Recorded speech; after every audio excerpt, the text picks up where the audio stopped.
कैसे हो दोस्तों? उम्मीद करता हूँ आप लोग बहुत अच्छे होंगे। मैं शिवम शुक्ला आपके अपने YouTube चैनल पर विजन कोचिंग क्लासेस में स्वागत करता हूँ। आज हम लोग पढ़ने वाले हैं वैद्युत द्विध्रुव के कारण उसकी निरक्षीय स्थिति में वैद्युत क्षेत्र की तीव्रता कैसे ज्ञात करेंगे। कल हमने पढ़ा था कि वैद्युत द्विध्रुव क्या होता है, वैद्युत द्विध्रुव के कारण उसकी अक्षीय स्थिति में वैद्युत क्षेत्र की तीव्रता का व्यंजक आया था। तो आज हम पढ़ने वाले हैं वैद्युत द्विध्रुव के कारण उसकी निरक्षीय स्थिति में वैद्युत क्षेत्र की तीव्रता की गणना करेंगे। उसके साथ साथ हम एक समान वैद्युत क्षेत्र में किसी वैद्युत द्विध्रुव पर लगने वाले बल आघूर्ण की गणना करेंगे। तो देखो यहाँ पर हमारा जो पहला टॉपिक है कि वैद्युत द्विध्रुव के कारण उसकी निरक्षीय स्थिति में वैद्युत क्षेत्र की तीव्रता क्या होगी, इस बात की गणना करेंगे। तो यहाँ पर देखो हमने एक वैद्युत द्विध्रुव AB ले लिया है। AB के मध्य बिंदु O से हमने R दूरी पर AB के मध्य बिंदु O से R दूरी पर उसकी निरक्षीय स्थिति में एक बिंदु क्या है बेटा, एक बिंदु P है। समझ गए ना? अब हमें यहाँ पता करना है कि यहाँ पर वैद्युत क्षेत्र की तीव्रता कितनी होगी। तो सबसे पहले ध्यान दो, ये दूरी हमारी L है, ये दूरी R है, तो ये दूरी क्या हो जाएगी, पाइथागोरस प्रमेय से R square plus L square, और ये भी दूरी वही हो जाएगी ना, R square plus L square. समझ गए? अब ध्यान दो, प्लस क्यू आवेश के कारण जो वैद्युत क्षेत्र होता है वो हमेशा क्या होता है बेटा, बाहर की ओर होता है, यानी एकदम लंबवत क्या परपेंडिकुलर होता है एकदम, ठीक है, बाहर की ओर होता है कि नहीं होता है। यानी प्लस क्यू आवेश के कारण जो वैद्युत क्षेत्र की तीव्रता इस बिंदु पर है वो बाहर की ओर है। माइनस क्यू आवेश के कारण, यहाँ पर कौन सा आवेश है बेटा, माइनस क्यू है, तो माइनस क्यू आवेश के कारण जो वैद्युत क्षेत्र की तीव्रता होती है वो क्या होती है, टुवर्ड्स होती है, अंदर की ओर होती है। ठीक है, अब यहाँ पर देखो, यहाँ पर दो वेक्टर हैं, एक ये वेक्टर है और एक ये भी वेक्टर है। ये एंगल थीटा, तो ये एंगल थीटा हो जाएगा, अगर ये एंगल थीटा है तो ये एंगल थीटा हो जाएगा। अब ध्यान दो, हमको पता है कि इन दोनों वेक्टर के बीच में टोटल एंगल है वो 2 थीटा है। ठीक है, तो इस वेक्टर के हम दो कंपोनेंट लेंगे। हमें पता है कि अगर कोई वेक्टर ये है, ऐसे अगर वेक्टर ये है और हम इसको x और y एक्सिस में काट दें तो यहाँ पर होता है इसका ये cos थीटा और एक क्या होता है बेटा, a sin थीटा, मतलब दो कंपोनेंट होते हैं। किसी भी वेक्टर के क्या होते हैं, अगर ये एंगल थीटा है तो उसके क्या होते हैं बेटा, दो कंपोनेंट होते हैं। अब आप ध्यान दो, हम EA के दो कंपोनेंट तोड़ेंगे तो दो थीटा के जो एक्सिस थीटा की तरफ जाता है इसे हम कहते हैं अक्षीय घटक, और जो एंगल क्या होता है थीटा के अलग होता है जो कंपोनेंट जाता है उसे हम कहते हैं परपेंडिकुलर कंपोनेंट, या हम कहते हैं इसको ऊर्ध्वाधर घटक। क्या कहते हैं, ऊर्ध्वाधर घटक। यानी किसी भी वेक्टर के दो घटक होते हैं, एक होता है अक्षीय घटक और एक क्या होता है बेटा, ऊर्ध्वाधर घटक। अक्षीय घटक को हम इस वेक्टर का ये cos थीटा हो जाएगा, होगा कि नहीं, और इस वेक्टर का ये sin थीटा हो जाएगा। अब पकड़ो ये वाला वेक्टर, इस वेक्टर का अक्षीय घटक ये भी cos थीटा हो जाएगा, ये भी तो उसी अक्ष पर है, और इस वेक्टर का लंबवत घटक ये भी sin थीटा हो जाएगा। अब आप ध्यान दो, यहाँ पर ये दोनों वेक्टर है, तो चलो हम सबके पहले E और AB का मान निकाल लेते हैं। तो यहाँ पर देखो सबसे पहले लिखेंगे प्लस क्यू आवेश के कारण, प्लस क्यू आवेश, प्लस क्यू आवेश के कारण बिंदु P पर वैद्युत क्षेत्र की तीव्रता कितनी होगी बेटा, वैद्युत क्षेत्र की तीव्रता प्लस क्यू आवेश के कारण बिंदु P पर वैद्युत क्षेत्र की जो तीव्रता होगी वो होगी EA। क्या होगा बेटा, EA बराबर हो जाएगा 1/4 पाई एप्सिलॉन, यही तो होता है Q बटा, अब हो जाएगा R plus under root R plus इनका होल स्क्वायर होगा तो ये हो जाएगा R स्क्वायर प्लस, ये तो बचेगा। अब इसी प्रकार हम करेंगे, इसी प्रकार माइनस क्यू आवेश के कारण निकाल दो, माइनस क्यू आवेश के कारण अभी कंपोनेंट नहीं कर रहे हैं, अभी हम केवल E और AB का मान निकाल रहे हैं, कंपोनेंट तो बाद में करेंगे। समझ गए ना? तो यहाँ देखो माइनस क्यू आवेश के कारण बिंदु P पर क्या हो जाएगा, बिंदु P पर वैद्युत क्षेत्र कितना होगा, वैद्युत क्षेत्र EB बराबर हो जाएगा 1/4 पाई एप्सिलॉन Q बटा R square plus L square, दोनों के लिए सेम होगा। अब यहाँ पर एक चीज देखते हो, इक्वेशन 1 और इक्वेशन 2 को ध्यान से देखो, E और EB क्या है, बराबर है, लेकिन इनके बीच का एंगल डिफरेंस है, तो हम करेंगे इनका कंपोनेंट। तो हमने कंपोनेंट तोड़ा। अब ध्यान दो, E और EB बराबर है तो EA sin थीटा और EB sin थीटा बराबर होंगे, होंगे कि नहीं होंगे? तो यहाँ पर ये दोनों वेक्टर क्या है, परिमाण बराबर यानी दिशा विपरीत है, तो ऐसे वेक्टर विपरीत वेक्टर कहलाते हैं। तो ये एक दूसरे को क्या कर देंगे, कैंसिल आउट कर देंगे, ये इसको और इसको मार देंगे, क्योंकि जानते हो अगर दो विरोधी लोग हैं और उनके परिमाण बराबर तो रिजल्ट क्या आएगा, मौत। लड़ाई का अंत कैसा होगा, मौत ही होगा ना। दो लोग ताकतवर हैं, लड़ रहे हैं, दोनों सेम ताकत है, तो निर्णय कब होगा, जब दोनों खत्म हो जाएंगे। तो वही प्रकार है कि यहाँ पर ये वेक्टर, इस वेक्टर की दिशा और इस वेक्टर की दिशा विपरीत है, लेकिन परिमाण ये जितना इधर फोर लगाएगा उतना ऊपर, यानी एक दूसरे को कैंसिल कर देंगे, विपरीत वेक्टर है। लेकिन यहाँ पर देखो ये तो समान वेक्टर है, इनके दिशा भी एक ही दिशा और परिमाण भी है, तो ये दोनों लंबवत कंपोनेंट जो होगा, लंबवत घटक एक दूसरे को क्या कर देगा, कैंसिल कर देगा। लंबवत घटक क्या कर देंगे, कैंसिल कर देंगे। लेकिन जो समांतर घटक है वो आपस में जुड़ जाएंगे। तो बिंदु P पर जो नेट वैल्यू क्षेत्र होगा, यहाँ पर हम लिख सकते हैं कि, चलो ठीक है, इतना नोट करो पहले आप लोग। ये cos theta plus AB cos theta. यहाँ पर मैंने आपको बताया कि जो ये समांतर घटक है ये जुड़ जाएंगे। क्यों जुड़ेंगे, क्योंकि इनकी दिशा समान है। तो सदिश में क्या होता है, जब दिशा समान होता है तो आपस में जुड़ जाते हैं। यहाँ पर क्यों एक दूसरे में घट जाएंगे, क्योंकि इनकी दिशा विपरीत है और परिमाण समान है। तो ये यानी इसका मतलब आप कहेंगे कि जो लंबवत घटक होंगे, क्या होंगे बेटा, लंबवत घटक, लंबवत घटक, लंबवत घटक कौन कौन सा है, लंबवत घटक EA sin थीटा व EA EB sin थीटा एक दूसरे को क्या कर देंगे बेटा, एक दूसरे को निरस्त कर देंगे। क्या कर देंगे, निरस्त कर देंगे, कैंसिल कर देंगे। क्यों कर देंगे, क्योंकि दोनों का परिणाम, क्योंकि इनके परिमाण बराबर व दिशा, क्योंकि ये विपरीत वेक्टर है। क्या है बेटा, क्योंकि ये सीधा लिख दिया हो, क्योंकि ये विपरीत सदिश है, विपरीत। और विपरीत सदिश के लिए यही तो होता है कि परिमाण बराबर व दिशा विपरीत हो, विपरीत सदिश है। जबकि अब यहाँ पर देखो, जबकि समांतर घटक क्या हो जाएंगे बेटा, समांतर घटक कौन कौन से हैं ब्रैकेट में, EA cos थीटा और gamma EA EB cos theta, ये क्या हो जाएंगे, आपस में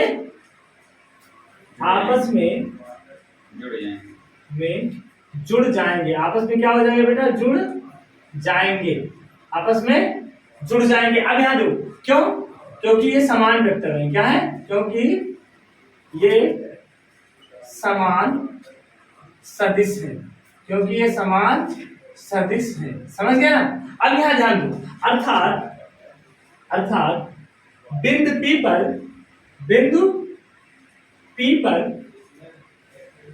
पर क्या हो जाएगा, नेट वैद्युत क्षेत्र, बिंदु P पर नेट वैद्युत क्षेत्र कितना होगा बता दो बेटा। बिंदु P पर नेट वैद्युत क्षेत्र हो जाएगा आपका E बराबर हो जाएगा EA cos थीटा और प्लस EB cos थीटा।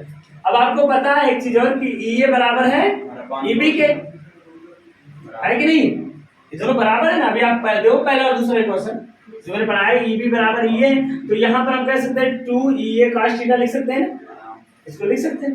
अब यहाँ पर देखो EA का मान उठा के रख दो, कितना होता है 1/4 पाई एप्सिलॉन, और हो जाएगा Q बटा R square plus L square into क्या हो जाएगा बेटा, cos थीटा। अच्छा cos थीटा का मान निकालो, ये देखो ये थीटा है, तो त्रिभुज देख लो AOP में देखो L बटे अंडर रूट R, L बटे अंडर रूट, यानी यहाँ से देखो हम अगर मान लें ट्रायंगल ले लो, ट्रायंगल AOP में, तो क्या हो जाएगा बेटा, cos थीटा बराबर हो जाएगा L upon under root R square plus L square. अब ये वैल्यू उठा के रख दो यहाँ पर, तो क्या आ जाएगा, E बराबर दिस सिंपलाइज है, E बराबर आ जाएगा 2 × 1/4 पाई एप्सिलॉन Q बटा R square plus L square, और इंटू क्या आ जाएगा बेटा, L अपान R square plus L square power 1 बटा 2। तो एक और आधा क्या हो जाएगा, 1.5 हो जाएगा, यानी यहां से E बराबर क्या आ जाएगा 1/4 पाई एप्सिलॉन 2QL अपान R square plus L square power 3 बटा। समझ गए ना, इतना हो जाएगा। ठीक है, अब यहाँ पर ध्यान दो, हमको पता है 2QL क्या है, E बराबर क्या होता है बेटा, 2QL होता है। तो यहाँ पर वैल्यू उठा के रखो, तो E बराबर क्या आ जाएगा बेटा, E बराबर आ जाएगा 1/4 पाई एप्सिलॉन P अपान क्या हो जाएगा बेटा, P अपान R square plus L square power 3/2। यहाँ तक इसको लिखो, नोट करो इसको, ठीक है। Cos B cos A B cos theta है। हमने आपको बताया कि जो यल है ना, यल की वैल्यू है वो नैनोमीटर में, एंगस्ट्रॉम में, आर की वैल्यू मीटर में है। तो ये बहुत छोटा है, यानी अगर हम कहें, हम जानते हैं, यू नो दैट जो यल है बेटा, L is very very less than, ये आर से बहुत छोटा है। तो इसका दिस इंप्लाइज दैट जो यल स्क्वायर हो जाएगा वो और छोटा हो जाएगा, छोटी संख्या का जितना स्क्वायर करोगे उतना ही छोटा हो जाएगा। तो हम डायरेक्टली लिख सकते हैं कि दिस इंप्लाइज दैट कि आर स्क्वायर और प्लस यल स्क्वायर को लगभग किसके बराबर लिख सकते हैं बेटा, आर स्क्वायर। अरे सोचो, 1 करोड़ रुपए है तुम्हारे पास, 1 करोड़ में से 1 रुपया चला गया, हाँ 1 करोड़ में से 1 रुपया चला जाएगा तो करोड़ नहीं कहलाएगा, मैं मानता हूँ। लेकिन हम क्या होता है, अभी तुम्हारे पास 10 कुंटल जैसे आप कोई अनाज ले रहे हो, उसमें 2-4 ग्राम चला जाता है, उससे कोई हम नहीं लेते। तो हम व्यवहार के रूप में इसका मान सकते हैं कि R square plus L square लगभग बराबर किसके होगा बेटा, आर स्क्वायर। अब यहाँ पर वैल्यू पुट करो तो क्या आ जाएगा, ई बराबर, दिस इंप्लाइज दैट ई बराबर आ जाएगा 1/4 पाई एप्सिलॉन, और ये हो जाएगा P अपान आर स्क्वायर, क्या आ जाएगा बेटा, आर स्क्वायर पावर 3/2 से 2 कट गया, मर गया बेचारा। तो ई बराबर क्या हो जाएगा, 1/4 pi epsilon P upon R, यानी ये हमारा क्या आ गया बेटा, निरक्षीय स्थिति में, और इसको क्या लिख सकते हैं, न्यूटन पर कूलम, यानी इसका मात्रक। अगर हम इसको वेक्टर फॉर्म में लिखें तो क्या हो जाएगा बेटा, सदिश रूप में। तो इसकी दिशा किधर होगी ये जरूरी है। अब समस्या आ गई भाई, दिशा किधर होगी, रिजल्टेंट वेक्टर की दिशा किधर होगी, तो रिजल्टेंट वेक्टर की दिशा इधर होगी, समझ गए ना। ये इसके जो, अब सुनो मेरी बात, आपको मैंने बताया था द्विध्रुव आघूर्ण, क्या बताया था, द्विध्रुव आघूर्ण की दिशा क्या होती है, माइनस से प्लस की ओर होती है। इसको नोट कर लेना, हमने आपको नहीं लिख पाए थे, यानी द्विध्रुव आघूर्ण की जो दिशा होती है, और ये कौन सा होगा, जो रिजल्टेंट वेक्टर की दिशा होगी वो ई होगा। अब ये दोनों क्या है, विपरीत है कि नहीं, समझ गए ना, यानी समांतर है और विपरीत है, यानी यहाँ से वेक्टर ई बराबर हो जाएगा 1/4 पाई एप्सिलॉन और P upon R cube into R cap, vector हो जाएगा, ये वेक्टर फॉर्म हो जाएगा। तथा दिशा किधर होगा, वेक्टर फॉर्म हो जाएगा तो आर कैप लगा दोगे एक आंसर। अब यहाँ पर देखो, सुनो मेरी बात, यहाँ पर हम लिख सकते हैं दिशा क्या होगा, परिणामी वैद्युत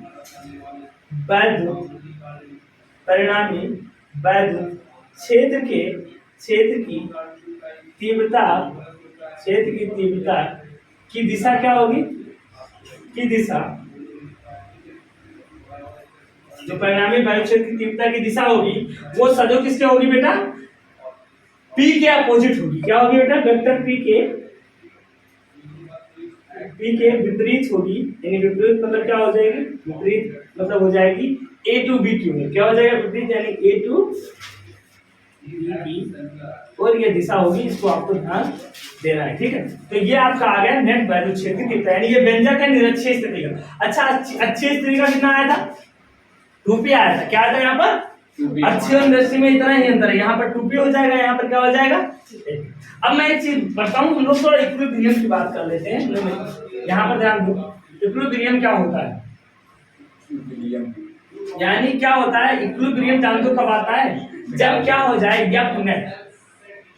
यफ नेट क्या हो जाए, कुल बल जो लगने वाला कुल बल, इसको नोट करके लिखो, लगने वाला जो नेट बल है वो 0 होगा।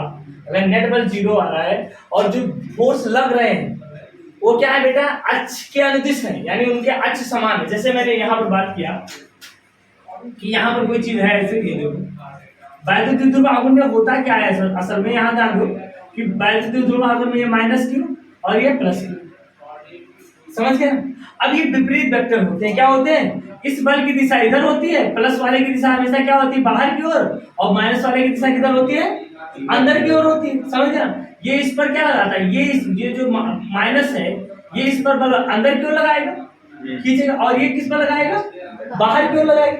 यानी यहाँ पर नेट बल जो होगा वो 0 होगा। क्या होगा बेटा, मध्य बिंदु की अगर हम बात करें O से, ये दूरी हमारी L है और ये दूरी हमारी L है, तो ये वैल्यू छेद की दिशा में होता है, यानी L एक बल इधर लगेगा और एक बल क्या लगेगा, इधर लगेगा। तो दोनों की जो दिशा होगी वो बराबर, परिमाण बराबर होंगे, दिशा विपरीत होगी, तो F नेट यानी वैद्युत द्विध्रुव में जो कुल आवेश होता है वो 0 होता है। यानी यहाँ पर याद रख लो कि वैद्युत द्विध्रुव में मैं बात करूंगा तो वैद्युत द्विध्रुव में जो Q नेट होता है वो 0 होता है और F नेट भी क्या होता है बेटा, जो कुल बल लग रहा है वो भी क्या हो रहा है, 0 हो रहा है। समझ गए ना, यहाँ पे जो दिशा सेम है ना, कहाँ से, फिर क्यों अपने ये इधर लगा रहा है, दोनों वेक्टर की दिशा देखो, अरे इसकी दिशा इधर है, इसकी दिशा इधर, विपरीत हुआ कि नहीं हुआ। हमेशा देखो, सुनो मेरी बात, वैद्युत क्षेत्र की दिशा किधर होगी, वैद्युत क्षेत्र की दिशा क्या होगी, प्लस से माइनस की होगी। तो जो वो होता है धन आवेश पर हमेशा जो बल लगता है वो वैद्युत क्षेत्र की दिशा में लगता है, यानी वैद्युत क्षेत्र की दिशा तो इधर होगी, तो जो धन आवेश है उसका लगने वाला बल इधर होगा, लेकिन ऋण आवेश का जो लगने वाला बल होता है वो सदैव वैद्युत क्षेत्र की दिशा के विपरीत होता है। समझ गए ना, अंदर की ओर भी तो होता है। अरे सुन, जो धन आवेश सदैव वैद्युत क्षेत्र की दिशा में चलता है कि नहीं चलता, यानी वैद्युत क्षेत्र की जो रेखाएं हैं वो धन आवेश के चलने की दिशा को बताती हैं। तो जब धन आवेश वैद्युत क्षेत्र की दिशा में चलेगा तो उस पर जो लगने वाला बल होगा वो क्या होगा, वैद्युत क्षेत्र की दिशा में लगेगा। लेकिन ऋण आवेश क्या होता है, इलेक्ट्रॉन से तो वैद्युत क्षेत्र के विपरीत दिशा में गति करते हैं, अगर इलेक्ट्रॉन विपरीत दिशा में गति करे तो विपरीत दिशा में बल लगेगा, ऐसे तभी तो हो रहा है। समझ में आ रहा है ना, यानी हमेशा याद रखना कि जो धन आवेश है उस पर लगने वाला जो वैद्युत बल होता है वो चुंबकीय क्षेत्र की दिशा में होगा। क्या होगा, धन आवेश पर लगने वाला बल सदैव चुंबकीय क्षेत्र की दिशा में होता है और ऋण आवेश पर जो लगने वाला बल होता है वो चुंबकीय क्षेत्र के सदैव विपरीत होता है। ठीक है, अभी तक नोट करो, आपने नोट करो इसे। देखो अब हम पढ़ने वाले हैं जो इम्पोर्टेंट टॉपिक है, ये भी बहुत इम्पोर्टेंट है। एक समान वैद्युत क्षेत्र में रखे वैद्युत द्विध्रुव पर लगने वाला द्विध्रुव बल युग्म आघूर्ण, सॉरी क्या हो जाए, लगने वाला बल, चलो सही गलती था, लगने वाला क्या हो जाएगा बेटा, बल युग्म आघूर्ण, यानी एक समान वैद्युत क्षेत्र में रखे वैद्युत द्विध्रुव पर लगने वाले बल युग्म आघूर्ण की हम व्यंजक प्राप्त करेंगे। अब यहाँ ध्यान दो, हमने क्या किया है, एक समान वैद्युत क्षेत्र हमारे पास है, एक समान वैद्युत क्षेत्र ये है, इस एक समान वैद्युत क्षेत्र में इस क्षेत्र से थीटा कोण पर क्या किया हमने, थीटा। अगर ये थीटा हुआ तो ये भी क्या होगा बेटा, थीटा ही होगा, एकांतर एक कोण है। अब यहाँ पर देखो, थीटा कोण पर मैंने एक वैद्युत द्विध्रुव ए भी रखा है। अब ये वैद्युत द्विध्रुव ए भी इसमें रखा हुआ है एक समान वैद्युत, तो इस पर एक बल लगेगा प्लस क्यू आवेश के कारण इधर, यानी क्यू ही लगेगा। यह बराबर क्या लगेगा बेटा, यह बराबर लगेगा क्यू ही, इसकी दिशा इधर होगी, और इस आवेश के कारण माइनस आवेश के कारण इधर लगेगा क्या, बराबर माइनस क्यू ही। दोनों के परिमाण क्या होंगे बेटा, बराबर होंगे, परिमाण क्या होंगे, बस केवल दिशा विपरीत होगा। अब ध्यान दो, यहां पर नेट बल क्या है, यहां पर एफ नेट अभी भी 0 है, एफ नेट 0 है, तो एफ नेट 0 है, तो इसका जानते क्या होता है, जो सेंटर ऑफ वो मास होगा वो स्थिर होगा, यानी जब एफ नेट 0 होता है तो ट्रांसलेशन मोशन नहीं होता है, यानी ये स्थानांतरित गति नहीं होगा। यहां देखो, एफ नेट 0 होने से क्या होगा, ये जो है ये यहीं पर फिक्स रहेगा, ये कहीं मूव नहीं करेगा, ये गति नहीं। लेकिन यहां पर जो बल लग रहे हैं ये परिमाण में बराबर है, लेकिन ये एक एक्सिस में, लाइन ऑफ एक्सिस इनका सेम नहीं है। देखो कैसे, एक बल यहाँ जो, एक बल इधर लग रहा है, एक बल इधर लग रहा है, लाइन ऑफ एक्सिस सेम है नहीं है ना। लेकिन अगर इसकी बात करें हम, तो यहाँ पर क्या है, यहाँ पर ये इधर लग रहा है, यहाँ पर तो लाइन ऑफ एक्सिस भी सेम है, ऐसे लग रहा है। लेकिन यहाँ पर क्या हो रहा है, लाइन ऑफ एक्सिस सेम नहीं, ये ऊपर लग रहा है और ये इसकी दो लाइन ऑफ एक एक्सिस में नहीं है, देखो ये इधर है और ये, तो लाइन ऑफ एक्सिस जो इनका अक्ष है, रेखांकित अक्ष है, वो सेम नहीं है। तो अब क्या होगा, सुनो, अब ये बल कहेगा तुम इधर आओ, यानी ये इधर से बल लगाएगा, और ये अब जब ये बल लगाएगा, सोचो, तो इसको घुमाने की कोशिश करे, ऐसे प्लस प्लस करेगा माइनस, क्या होगा अभी तुम ही बताओ। तुम्हारे ऊपर दो दोस्त हैं, तुम्हारे हाथ इधर आगे ले जा रहा है, एक पीछे, क्या करोगे, गोल गोल घूमोगे ना, तो यही होता है, किधर जाओगे, तो यहां पर क्या हो रहा है, रोटेशन जो है यानी इक्विलिब्रियम है, लेकिन जो रोटेशन इक्विलिब्रियम नहीं है ये अपने एच पर घूमेगा। और जहां पर दो बल लग रहे हो जिनके परिमाण समान हो लेकिन लाइन ऑफ एक्सिस समान ना हो, तो वहां पर इन बल के कारण, इस बलहीन के कारण एक आघूर्ण उत्पन्न होता है जिसे हम बलहीन आघूर्ण कहते हैं। क्या कहते हैं बेटा, बलहीन। अब यहाँ ये थीटा है तो ये दूरी कितनी हो जाएगी मुझे बताओ, यल साइन थीटा होगा कि नहीं होगा?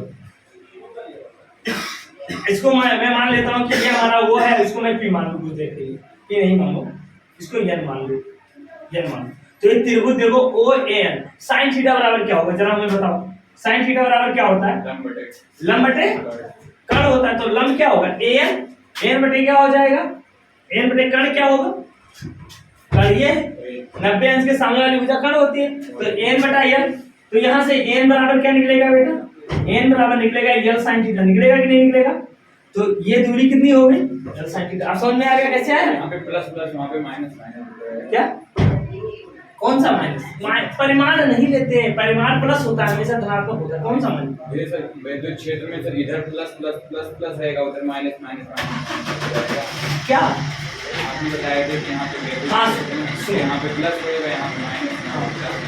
सुनो, ये सुनो नहीं करते, ये प्लस क्यों आवेश रखा है? ये वैद्युत क्षेत्र किसी दूसरे आवेश ने बनाया है जो हमें नहीं पता है। ये वैद्युत क्षेत्र किसी दूसरे आवेश है, उसके एरिया में हमने इसको रखने की हिम्मत की है, गुस्ताखी की, और वो भी उसके विपरीत दिशा में।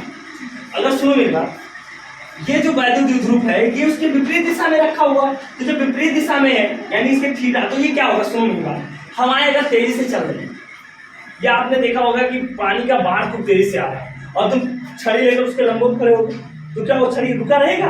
लेकिन अगर उसको ऐसे कर दो, तो अगर तुम धारा की दिशा में कर दोगे तो नेट बल वो आराम से चला जाएगा। वही कहानी ये क्या करना चाहता है, ये वैद्युत क्षेत्र चाहता है ये जो द्विध्रुव थोड़ा टेढ़ा रखा हुआ है ये हमारे रूल को फॉलो करे, ये हमारी दिशा में आ जाए, तो ये इसको नीचे लाएगा तब तक ये इसको ऊपर कर दे, यानी ये कभी बैलेंस नहीं होगा। अब यहाँ पर ध्यान देना है हमें कि जो त्वरण उत्पन्न होगा यानी द्विध्रुव आघूर्ण उत्पन्न होगा वो क्या होता है, द्विध्रुव आघूर्ण। यानी अब हम यहाँ पर चित्र में देखें, ठीक है, इसको बनाओ थोड़ा।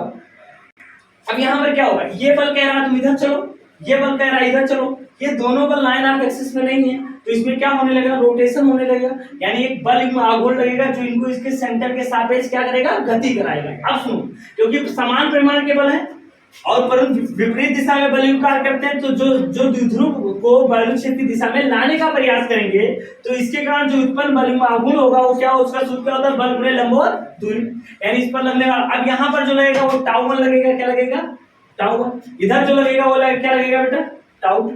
तो यहाँ पर क्या आ जाएगा, टाउ बराबर आ जाएगा, टाउ बराबर हो जाएगा टाउ 1 और प्लस टाउ।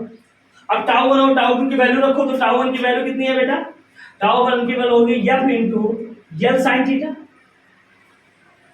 ये तो होगा। और प्लस इधर क्या हो जाएगा, इधर भी वही लगेगा, plus F into L sine theta, ये तो होगा। दोनों को जोड़ लेंगे तो टाउ बराबर क्या आ जाएगा बेटा, टाउ बराबर आ जाएगा 2f l sine theta.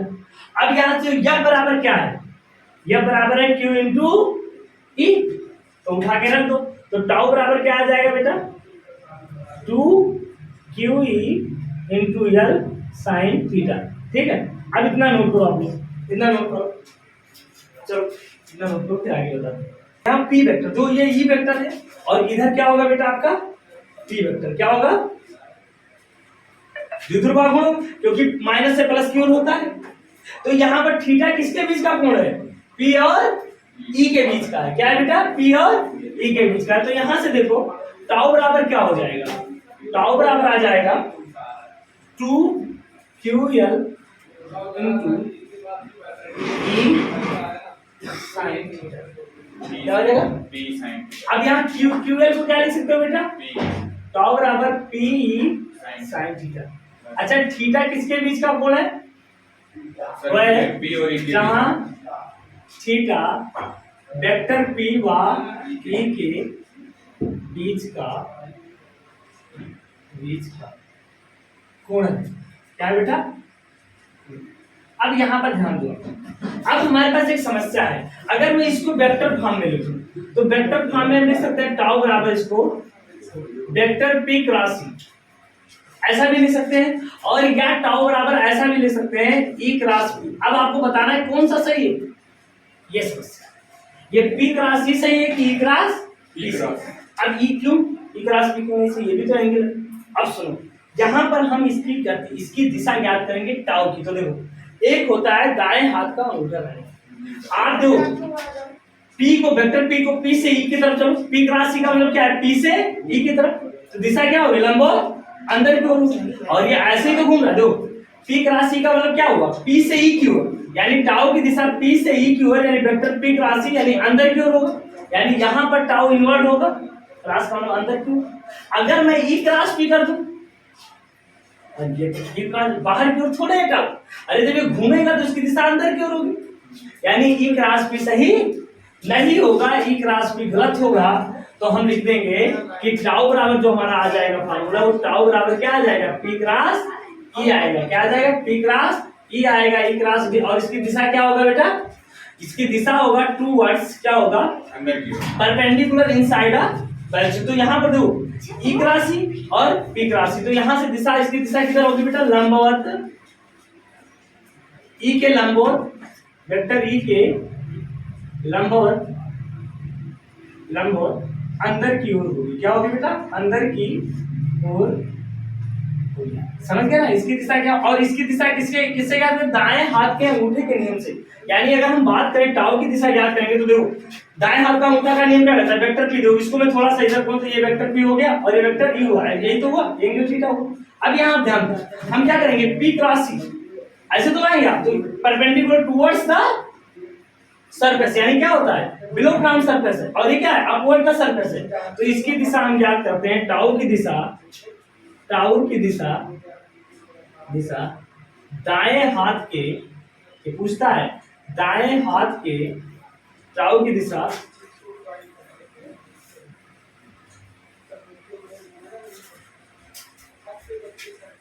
Tau की दिशा कहां से ज्ञात करते हैं बेटा, दाएं हाथ के हथेली के नियम से, इससे हथेली की नियम से। और एक नियम और लगता है स्क्रू रूल, जो पेज का नियम या पेज के नियम से, पेज के नियम से, यानी हम इसकी दिशा ज्ञात कर सकते हैं। तो हमारे पास आ गया जो नेट फार्मूला है, क्या है, पी क्रॉस ई, यानी ये जो हमारा है बर्नौली का सूत्र है। ठीक है, अब हम कल पढ़ेंगे स्पेशल केसेस इसका, और इस पर इक्विलिब्रियम पर हम सवाल भी लगाएंगे। और ये आज आपका मोस्टली जो टॉपिक था वो कंप्लीट हो गया। आपका हम लोग एनसीईआरटी के न्यूमेरिकल और कुछ कंपैरेटिव न्यूमेरिकल आईआईटी और नीट के लगाएंगे। ठीक है, नोट कर लो इसे।